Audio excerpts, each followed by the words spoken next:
Hi everyone, welcome to my channel. ಎಲ್ಲರೂ ಹೇಗಿದ್ದೀರಾ? ಎಲ್ಲರೂ ಚೆನ್ನಾಗಿದ್ದೀರಾ ಅಂತ ಭಾವಿಸ್ತಾ ನಾನು ಕೂಡ ಚೆನ್ನಾಗಿದ್ದೀನಿ. ಇವತ್ತು ನಾನು ಹೆಲ್ದಿ ಆಗಿರುವಂತಹ ಒಂದು ಸೊಪ್ಪಿನ ಚಕ್ಲಿಯನ್ನು ಮಾಡಿ ತೋರಿಸ್ತಾ ಇದ್ದೀನಿ. ಅದು ಯಾವ ಸೊಪ್ಪಿನ ಚಕ್ಲಿ ಅಂತ ನೋಡೋಣ ಬನ್ನಿ. ಯಾರೆಲ್ಲ ಫಸ್ಟ್ ಟೈಮ್ ನನ್ನ ಚಾನಲ್ ನೋಡ್ತಾ ಇದ್ದರೆ ಹಾಗೆ ಸಬ್ಸ್ಕ್ರೈಬ್ ಮಾಡಿಕೊಂಡು ಸಪೋರ್ಟ್ ಮಾಡಿ. ನಾನಿಲ್ಲಿ ಮೊದಲಿಗೆ ಪಾಲಕ್ ಸೊಪ್ಪಿಂದ ಚಕ್ಲಿಯನ್ನು ಮಾಡ್ತಾಯಿದ್ದೀನಿ. ಈಗ ನೀಟಾಗಿ ತೊಳೆದ್ಬಿಟ್ಟು ಪಾಲಕ್ ಸೊಪ್ಪನ್ನು ತೊಗೊಂಡ್ಬಿಟ್ಟು ಅದನ್ನು ಒಂದು ಕುದಿ ಕುದಿಸ್ಕೊತಾ ಇದ್ದೀನಿ. ಯಾಕಂದರೆ ಹಸಿ ವಾಸನೆ ಹೋಗಬೇಕಲ್ವ, ಅದಕ್ಕೋಸ್ಕರ ಪಾಲಕ್ ಸೊಪ್ಪನ್ನು ನೀಟಾಗಿ ತೊಳೆದ್ಬಿಟ್ಟು ಅದನ್ನು ಬಿಡಿಸ್ಕೊಂಡು ಈಗ ನಾನು ನೀರು ಹಾಕಿ ಕುದಿಯೋಕ್ಕೆ ಒಂದು ಸೈಡಲ್ಲಿ ಇಟ್ಕೋತಾ ಇದ್ದೀನಿ. ಅದು ಕುದಿಯೋಷ್ಟರಲ್ಲಿ ಹಿಟ್ಟು ರೆಡಿ ಮಾಡ್ಕೊಳ್ಳೋಣ. ಈಗ ನೋಡಿ 2 ಕಪ್ ನಾನು ಅಕ್ಕಿ ಹಿಟ್ಟನ್ನು ತೊಗೊಂಡಿದ್ದೀನಿ. ಅದಕ್ಕೆ 1 ಬಟ್ಲಾಗುವಷ್ಟು ಪುಟಾಣಿ ಪೌಡ್ರನ್ನ ಹಾಕೋತಾ ಇದ್ದೀನಿ. ಹಾಗೆ ಸ್ವಲ್ಪ ಅಜ್ವಾನ ಹಾಕೋತಾ ಇದ್ದೀನಿ, ಸ್ವಲ್ಪ ಜೀರಿಗೆ, ಹಾಗೆ ಸ್ವಲ್ಪ ಬಿಳಿ ಎಳ್ಳು, ಬೇಕಂದರೆ ಕರಿ ಎಳ್ಳನ್ನು ಹಾಕೋಬೋದು. ಹಾಗೆ ಸ್ವಲ್ಪ ರೆಡ್ ಚಿಲ್ಲಿ ಪೌಡರ್, ಟೇಸ್ಟ್ಗೆ ತಕ್ಕಷ್ಟು ಉಪ್ಪನ್ನು ಸೇರಿಸ್ಕೊತಾ ಇದ್ದೀನಿ. ಇದು ಅಷ್ಟರಲ್ಲಿ ಪಾಲಕ್ ಸೊಪ್ಪು ಕುದ್ದಿದೆ. ಇದನ್ನು ಒಂದು ಮಿಕ್ಸಿ ಜಾರಿಗೆ ತಗೊಳ್ಳೋಣ. ನೋಡಿ, ಮಿಕ್ಸಿ ಜಾರಲ್ಲಿ ಹಾಕ್ಕೊಂಡ್ಬಿಟ್ಟು ಪೇಸ್ಟ್ ಮಾಡ್ಕೋಬೇಕು. ಅಂದರೆ ಹಸಿ ವಾಸನೆ ಎಲ್ಲ ಹೋಗುತ್ತೆ, ಅದಕ್ಕೋಸ್ಕರ ಇದನ್ನು ಈ ಥರ ಕುದಿಸ್ಬಿಟ್ಟೇ ತೊಗೋಬೇಕು. ಇದಕ್ಕೆ ಸ್ವಲ್ಪ ಗ್ರೀನ್ ಚಿಲ್ಲಿ ಸೇರಿಸ್ಕೊತಾ ಇದ್ದೀನಿ, ಹಾಗೆ ಸ್ವಲ್ಪ ಜೀರಿಗೆ, ಟೇಸ್ಟ್ ಇನ್ನೂ ಚೆನ್ನಾಗಿರುತ್ತೆ ಅನ್ನೋಗೋಸ್ಕರ ಇದನ್ನು ಪೇಸ್ಟ್ ಮಾಡ್ಕೊಳ್ಳೋಣ. ಈಗ ಇದು ಮಸಾಲೆ ಎಲ್ಲ ಚೆನ್ನಾಗಿ ಕೈಯಿಂದನೂ ಮಿಕ್ಸ್ ಮಾಡ್ಬೋದು ಅಥವಾ ಸ್ಪೂನ್ಲೂ ಮಿಕ್ಸ್ ಮಾಡ್ಕೊಳ್ಳಿ. ಇದಕ್ಕೆ ಸ್ವಲ್ಪ ನಾವು ಈಗ ಏನಂದರೆ ಕುಕ್ಕಿಂಗ್ ಆಯಿಲನ್ನು ಕಾಯಿಸ್ಬಿಟ್ಟು ಹಾಕೋಬೇಕು. ಯಾಕಂದರೆ ಅದು ಚಕ್ಲಿ ಗರಿಯಾಗಿ ಬರುತ್ತೆ, ಅಂದರೆ ತುಂಬ ಪಳ್ಳಾಗಿ ಬರುತ್ತೆ ಅಂತ ಹೇಳ್ಬೋದು. ಮತ್ತು ಆಯಿಲು ಜಾಸ್ತಿ ಹಿಡಿಯಲ್ಲ. ಇದು ಈ ಥರ ಆಯಿಲ್ ಹಾಕಿ ಮಾಡೋದ್ರಿಂದ ಜಾಸ್ತಿ ಎಣ್ಣೆ ಕುಡಿಯಲ್ಲ ಅಂತ ಹೇಳ್ತಾರೆ. ನೋಡಿ, ಈ ಥರ ಕೈಯಿಂದ ಚೆನ್ನಾಗಿ ಆಯಿಲ್ ಹಾಕಿಬಿಟ್ಟು ಅದನ್ನು ಚೆನ್ನಾಗಿ ಮಿಕ್ಸ್ ಮಾಡ್ಕೋಬೇಕು.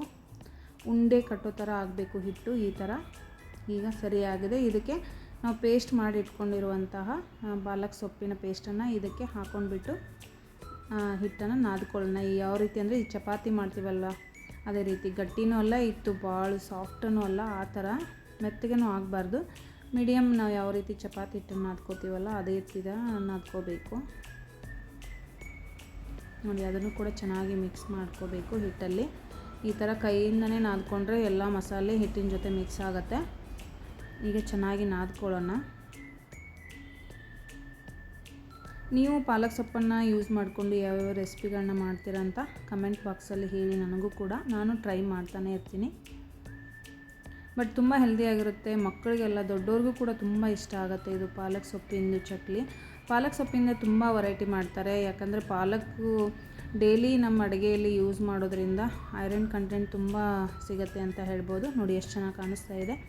ಈಗ ಇದನ್ನು ಒಂದು ಸೈಡ್ಗೆ ಇಟ್ಕೊಂಡ್ಬಿಟ್ಟು ಚಕ್ಲಿ ಒರಳಲ್ಲಿ ನಾವು ಯಾವ ರೀತಿ ಚಕ್ಲಿ ಮಾಡ್ತೀವಲ್ಲ ಅದೇ ರೀತಿ ಮಾಡೋದು. ಜಸ್ಟ್ ಏನಂದರೆ ಪಾಲಕ್ ಸೊಪ್ಪನ್ನು ಸೇರಿಸಿದ್ದೀವಿ ಅಷ್ಟೇ. ಚಕ್ಲಿಯನ್ನು ಮಾಡ್ಬೋದು ಅಥವಾ ಬೆಣ್ಣೆ ಮುರುಕ್ಲ ಅಂತಲೂ ಮಾಡ್ತಾರೆ, ಅದು ಕೂಡ ಚೆನ್ನಾಗಿರುತ್ತೆ. ಬಟ್ ನಾನಿಲ್ಲಿ ಫಸ್ಟ್ ಟೈಮ್ ಇದು ಚಕ್ಲಿಯನ್ನು ಮಾಡ್ತಾ ಇರೋದು. ತುಂಬ ಚೆನ್ನಾಗಿ ಬಂತು, ಟೇಸ್ಟ್ ಅಂತೂ ತುಂಬ ಚೆನ್ನಾಗಿತ್ತು. ಅದು ಪಾಲಕ್ ಸೊಪ್ಪಿಂದಂತ ಅನಿಸೋದೇ ಇಲ್ಲ, ಸ್ಮೆಲ್ ಕೂಡ ಇರಲಿಲ್ಲ. ಅದು ಅಷ್ಟು ಚೆನ್ನಾಗಿ ಬಾಯಲ್ಲಿ ಟೇಸ್ಟ್ ಅಂತೂ ತುಂಬ ಚೆನ್ನಾಗಿತ್ತು. ನೋಡಿ, ನೀವು ಬೇಕಾದರೆ ಡೈರೆಕ್ಟ್ ಎಣ್ಣೆಯಲ್ಲೂ ಬಿಟ್ಕೋಬೋದು ಅಥವಾ ಈ ಥರ ಸ್ಪೂನಲ್ಲಿ ಇಟ್ಕೊಂಡು ಅಥವಾ ಈಗ ಕಟ್ಟಿಂಗ್ ಮನೆಯ ಮೇಲೆ ಹಾಕ್ಕೊಂಡು ಕೂಡ ಇದನ್ನು ಹಾಕೋಬೋದು. ನಾನು ಎಣ್ಣೆ ಕಾಯಕ್ಕೆ ಇಟ್ಟಿದ್ದೆ ಆಲ್ರೆಡಿ. ಈಗ ಬೇಯಿಸ್ಕೊಳ್ಳೋಣ ಚೆನ್ನಾಗಿ. ಯಾಕಂದರೆ ಹೈ ಫ್ಲೇಮಲ್ಲಿಟ್ಟು ಚಕ್ಲಿಯನ್ನು ಫ್ರೈ ಮಾಡ್ಕೋಬಾರ್ದು. ಮೀಡಿಯಮ್ ಫ್ಲೇಮಲ್ಲಿ ಇಟ್ಕೊಂಡು ಫ್ರೈ ಮಾಡಿದ್ರೆ ಚೆನ್ನಾಗಿ ಬೆಂದು ಬರುತ್ತೆ. ಇಲ್ಲಾಂದರೆ ಎಲ್ಲ ಸೀದು ಹೋದರೆ ಅದು ಟೇಸ್ಟೇ ಹೋಗಿಬಿಡುತ್ತೆ ಚಕ್ಲಿದು. ಈ ಥರ ಮೀಡಿಯಮ್ ಫ್ಲೇಮಲ್ಲಿ ಇಟ್ಕೊಂಡ್ಬಿಟ್ಟು ಚೆನ್ನಾಗಿ ಕರಿಬೇಕು. ಚೆನ್ನಾಗಿ ಕರೆದ್ರೇ ಅದು ಪಳ್ಳಾಗಿ ಬರುತ್ತೆ, ಅಂದರೆ ಕ್ರಿಸ್ಪಿಯಾಗಿರುತ್ತೆ. ಇಲ್ಲಾಂದರೆ ಹಸಿ ಆದರೆ ಅದು ತುಂಬ ಮೆತ್ತಗಾಗಿಬಿಡುತ್ತೆ, ಅದಕ್ಕೋಸ್ಕರ. ನೋಡಿ, ಎಷ್ಟು ಚೆನ್ನಾಗಿ ಕಾಣಿಸ್ತಾ ಇದೆ. ಈ ರೀತಿ ಎಲ್ಲ ಮಾಡಿಕೊಂಡೆ ನಾನು ಪಾಲಕ್ ಸೊಪ್ಪಿಂದು. ನೀವು ಒಂದು ಸಲ ಟ್ರೈ ಮಾಡಿ, ಹೇಗೆ ಬಂತು ಅಂತ ನನಗೆ ಕಮೆಂಟ್ ಬಾಕ್ಸಲ್ಲಿ ಮಾತ್ರ ತಿಳಿಸೋದನ್ನು ಮರಿಬೇಡಿ. ಮತ್ತು ಹೊಸ ರೆಸಿಪಿಗಳು ಬೇಕಂದರೆ ಕಮೆಂಟ್ ಮಾಡಿ, ನನಗೆ ಗೊತ್ತಿರುವಂಥ ಅಡುಗೆಗಳನ್ನ ಮಾಡಿ ತೋರಿಸ್ತೀನಿ. ಹಾಗೆ ನೀವು ಯಾವ ರೀತಿ ಮಾಡ್ತೀರಾ ಅಂತ ಕಮೆಂಟಲ್ಲಿ ಹೇಳಿ. ನಾನು ಕೂಡ ಟ್ರೈ ಮಾಡ್ತೀನಿ. ನೋಡಿ ಎಷ್ಟು ಚೆನ್ನಾಗಿ ಬಂದಿದೆ. ಮತ್ತೆ ಹೊಸ ರೆಸಿಪಿಯೊಂದಿಗೆ ಸಿಗೋಣ. ಅಲ್ಲಿವರೆಗೂ ಟೇಕ್ ಕೇರ್. ಬಾಯ್ ಬಾಯ್ ಎವ್ರಿವನ್. ವಿಡಿಯೋ ನೋಡಿದ ತಮ್ಮೆಲ್ಲರಿಗೂ ಧನ್ಯವಾದಗಳು.